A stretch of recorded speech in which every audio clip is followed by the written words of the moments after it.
तो हम लोगों ने पिछली क्लास में देखा था क्लास 12 का चैप्टर मैट्रिक्सेस, ठीक है। उसमें से हम लोगों ने अवयव का गुणा देख लिया था और उसकी प्रॉपर्टी देख ली थी। तो जो आज हम देखने वाले हैं वो अवयव का गुणन और इसकी प्रॉपर्टीज, ठीक है। क्योंकि बिना प्रॉपर्टीज और प्रॉपर्टीज के साथ साथ आपको सब इंपॉर्टेंट पॉइंट्स भी पता होने चाहिए, ठीक है। कि कब शून्य होगा कब शून्य नहीं होता, ऐसा जरूरी नहीं होता है कि हमेशा ए और बी जीरो तभी शून्य होता है। इन सब चीजें बातें पता होनी चाहिए, ठीक है, कि एमसीक्यू फायदा करती है।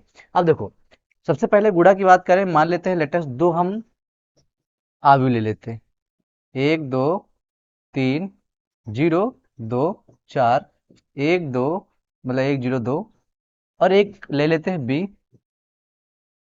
2 4 6 0 2 3 1 2 0। हमने यहाँ पे दो आयु लिए हैं विथ 3 × 3 क्रम का, सीधा 3/3 से सीखो। 3/3 सीख जाओगे, 2/2 का तो आसान हो ही जाएगा। देखो क्या करना होता है, ऐसे ए बी लिखते हैं, ए का गुणा बी से करा रहे होते, बी का गुणा ए से कराओगे ना कुछ और आता है। तो देखो यहां गुणा कराते हो तुमको याद रखना है कि पहली पंक्ति पहला कॉलम, पहली पंक्ति दूसरा कॉलम, पहली पंक्ति तीसरा कॉलम। मतलब कि पहली पंक्ति का होना चाहिए पहली कॉलम, पहली पंक्ति दूसरा कॉलम, पहली पंक्ति तीसरा कॉलम। और यही काम इन तीनों पंक्तियों में करेंगे। दूसरी पंक्ति पहला कॉलम, दूसरी पंक्ति दूसरा कॉलम, दूसरी पंक्ति तीसरा कॉलम, फिर तीसरी पंक्ति पहला कॉलम, तीसरी पंक्ति दूसरा कॉलम, तीसरी पंक्ति तीसरे कॉलम से, ठीक यही कर रहे थे। अच्छा गौर से जो हमने लाइन खींची इनको देखो ना, पहली पंक्ति पहला कॉलम, तो ये हो गई एक प्रकार की ट्रिक कि हमको उल्टा एल याद रखना अगर भूल जाओ तो। क्या करो, पहले इसका गुणा करा रहे हैं मल्टीपल, पहली पंक्ति ले रहे ना और इधर पहला कॉलम लेंगे, तो 1 2 आ जाएगा, ठीक है, प्लस 2 शून्य शून्य, देखते हैं ना, 3 × 3, पहली पंक्ति का पहले कॉलम से करवा लिया, अब पहली पंक्ति का दूसरे कॉलम से करवा लोगे, तो 1 4 प्लस 2 दूना 4 प्लस 3 दूना 6, दूसरा कॉलम हो गया। ओके, तीसरे कॉलम पे आ जाओ, पहली पंक्ति तीसरा कॉलम, 6 के 6, 2 तिया 6, 3 शून्य शून्य, ठीक है। पहली पंक्ति का सब हो गया मैटर, तो दूसरी पंक्ति का आ जाओ, दूसरी पंक्ति पहला कॉलम, दूसरी पंक्ति दूसरा कॉलम, दूसरी पंक्ति तीसरा कॉलम, तो 0 गुणा कराओ, 2 शून्य शून्य प्लस 2 शून्य शून्य, फिर 4 के 4, दूसरी पंक्ति और दूसरा कॉलम पे जाओ, 0 4 0 हो जाएगा, 2 दूनी 4 हो जाएगा और 4 दूनी 8 हो जाएगा, ठीक है। अब दूसरी पंक्ति तीसरे कॉलम पे आ जाओ, 0 छक्का 0 प्लस 2 तिया 6 प्लस, ठीक है, 4 शून्य शून्य, दूसरी पंक्ति को दूसरा कॉलम मतलब सबका करवा लिया। अब आ जाओ किस पे, तीसरी पंक्ति, और तीसरी पंक्ति ले ली है, तीसरी पंक्ति पहला कॉलम, तीसरी पंक्ति दूसरा कॉलम, तीसरी पंक्ति तीसरा कॉलम, ठीक है। तो कराओ, तीसरी पंक्ति 1 2 2 प्लस 0 शून्य शून्य प्लस 2 1 2, ठीक है। अब क्या करो, 1 चको 4 प्लस 0 2 का गुणा 0, 2 दूना 4, ठीक। अब लास्ट वाली पंक्ति का लास्ट कॉलम से 6 के 6 प्लस 0 तिया 0 प्लस 2 शून्य शून्य, ठीक करा लिया। अब बस कुछ ना कुछ जोड़ दो, ए बी बराबर 3 2 5 4 4 10 4 4 8 6 14, और यहाँ पे 6 6 12 4 2 2 4 8 4 12 4 4 8 और 6 6, बस ये आंसर आ गया। आ रहे समझे, सिंपल होता है। देखो एक और बताते हैं, जैसे लिखा हुआ है, ए लिखा है 1 2 3 4, ठीक है, और बी लिखा हुआ है 3 4 6 8, तो क्या करेंगे, ए बी का गुणा, देखो गौर से, पहली पंक्ति पहला कॉलम, पहली पंक्ति दूसरा कॉलम, पहले 1 तिया 3 प्लस 2 छक्को 12, पहली पंक्ति पहला कॉलम हो गया। अब पहली पंक्ति दूसरा कॉलम कराएंगे, तो क्या हो जाएगा, 4 के 4 4 के 4 2 ठी 16, जो हो चुका है। अब दूसरी पंक्ति पहला क्रम 3 त्रिका 9, 4 छंद 24, 3 चको 12, चरवट 32। गुणा करा दो बी का। 12 3 15, 33, 20, 2 2 4, 3 4 44 आंसर। ठीक है, कठिन नहीं होता, इजी ही होता है। अब एक क्वेश्चन और बताएंगे कि समझ जाओ कि गुणा क्या होता है। ठीक है, एक हम कराते 3 इंटू 3 का, फिर से देखना। जैसे ए लिखा हुआ है 2 4 0 1 2 3 5 0 2, ठीक। और बी लिखा हुआ है 1 0 2 3 4 8 2 -1 2। ठीक, दो गुणा कैसे कराएंगे। ए बी, पहली पंक्ति पहला कॉलम, 2 इक्के 2 आ जाएगा, ठीक। 4 तियां 12 और 0 दूने 0। ठीक है, पहली पंक्ति पहले कॉलम लिख लिया। अब पहली पंक्ति दूसरे कॉलम में तुमको लिखना है, पे 2 शून्य 0, उसके 4 चौको 16 प्लस 0 0 के 0 आ जाएगा। आप पहली पंक्ति करा रहे, तीसरा तो सबका करा डालना है। 2 दूना 4, चरवट 32 और 0 दिया 0। ठीक, अब क्या कराएंगे, दूसरी पंक्ति पे आ जाओ।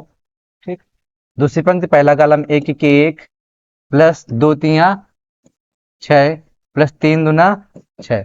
दूसरी पंक्ति दूसरा कॉलम 1 0 1 सॉरी 1 0 0 प्लस 2 चर को 8 प्लस 3 के माइनस करते हैं। ठीक, अब पहली दूसरी पंक्ति तीसरा कॉलम पे जाओ। 1 दुनिया 2 प्लस 2 अठी 16 प्लस 3 दूना 6। ठीक, अब आज लास्ट लेंगे 5 के 5 3 0 0 2 दूना 4, इसका करा लिया। अब इसका कराओ 5 0 0 प्लस 0 चको 0, ठीक। 2 इक्के 2, अब 5 दूनी 10, 0 अठे 0, 2 दूनी 4, बस जोड़ दो। ठीक है, 12 2 14 6 12 13 5 4 9 16 8 3 का 5 माइनस का 2 32 4 36 और 16 18 18 6 24 10 4 14। समझ गए, ऐसे कराते हम ए और बी का गुणा। अब आगे बढ़ते हैं। तो अब जो आव्यूह का जब गुणन सीख लिया तो हम आव्यूह की प्रॉपर्टी पढ़ेंगे, समझ गए। उससे पहले हम एक चीज इंटरेस्टिंग तुमको बता देते हैं। गुणा तुम लोगों ने सीख लिया होगा ना, तो अब गुणा जो है हम देंगे क्वेश्चन। ठीक, ए दे दिया हमने 2 4 6, ठीक। 1 2 3 और बी दे दिया है 2 4 6 8। ठीक, इसका गुणा कराना है। अब समझे, अब देखना गुणा कराते वक्त पहली पंक्ति पहला कॉलम, तो 2 दूनी 4 फिर 4 चौको 16। अच्छा, किससे गुणा होगा, ओहो 6 तो गुणा ही नहीं हो रहा भाई साहब। आई बात समझे, क्यों, क्योंकि इसमें 3 है, एक पंक्ति 2 मतलब एक स्तंभ 3 स्तंभ और यहाँ पे हैं। यहाँ पे गुणा कराने वाला तीसरा शख्स नीचे गुणा होता है। इसका 1 2 3 ऐसे होने चाहिए इस साइड से। ठीक, नोट पॉइंट, नोट पॉइंट। ठीक, क्या नोट पॉइंट में सर,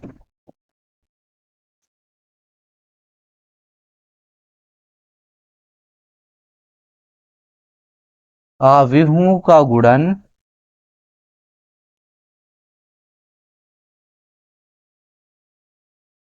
तभी संभव है, ठीक, जब जब पहले अव्यूह के स्तंभों की संख्या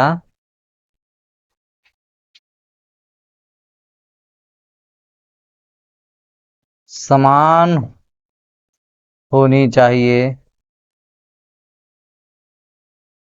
दूसरे अव्यूह के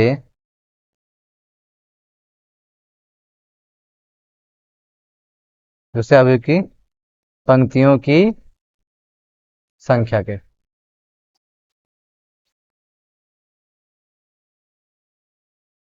आप सुन सर, गुणा तभी संभव होगा जब पहले अवयव के स्तंभ और दूसरे अवयव की पंक्तियां बराबर हो, तभी गुणा हो सकता, अन्यथा गुणा नहीं हो सकता है। जैसे मान लिया जाए एक क्वेश्चन है, फिर से देखो देते हैं। जैसे ए लिख दिया जाता है 1 2 3, है ना। यहाँ पे कॉलम कितना, एक कॉलम, दूसरा कॉलम, तीसरा कॉलम ना, 3 कॉलम यहाँ पे हैं। तो अगो बी में गुणा कराना, इसमें 3 अगो स्तंभ हैं, ठीक है। तो हमको 3 यहाँ पे कॉलम करने पर, मतलब कि 3 पंक्तियां करनी पड़ेंगी। अगर इसमें 3 कॉलम ऐसे हैं तो इसमें 3 पंक्तियां होनी चाहिए। आए क्वेश्चन, पहले आव में स्तंभों की संख्या, दूसरे आव में पंक्तियों की संख्या बराबर होनी चाहिए। देखो अब कैसे गुणा हो जाएगा इसका। 1 0 0, 2 3 6 और 3 दूना 6, बस कितना आ जाएगा, 6 6 12, आंसर आ जाएगा। आए बस समझ, ऐसे नहीं करा लेते, जब मन हो तब गुणा करा दो ना, ठीक। ये चीज तुमको याद रखनी है, ठीक। या फिर शॉर्ट कर लिख लो, सीधा बात खत्म। क्या, पहले आव्यूह के स्तंभ बराबर होना चाहिए दूसरे आव्यूह के, दूसरे आव्यूह की पंक्ति की संख्या के बराबर, है ना। पहले आव्यूह के स्तंभ, दूसरे आव्यूह की पंक्तियां बराबर होनी चाहिए, तभी मल्टीपल संभव है, अदरवाइज नहीं होगा। नेक्स्ट पॉइंट, क्योंकि गुणन के जो गुण हैं उसमें, ठीक है, ये चीज देख के चलो। पहला है क्रम विनिमय नियम, ठीक है। क्रम विनिमय नियम कहता है कि अगर तुमने ए का गुणा बी से कराया, चलो लेटेस्ट सपोज तुमको यहाँ पे एक्सपेरिमेंट करके दिखाते हैं। ए है 1 2 3 0, ठीक है, और बी लिख दिया हमने 0 2 3 1, ठीक है। तो इनका गुणा करो, ए बी कराया, 1 0 0 प्लस 2 3 6, फिर 1 2 2 और 2 1 2, ठीक। फिर 3 0 0 प्लस 0, 3 दूना 6 प्लस 0 1 0। तो ए बी क्या आ जाएगा, 6 0 4 6, ये आया। ओके सर, बिल्कुल आया। क्रम विनिमय कहता है कि क्रम का कोई मायने नहीं होता, ए बी को बी ए कर लो, चलो बी ए करके देखो, ठीक।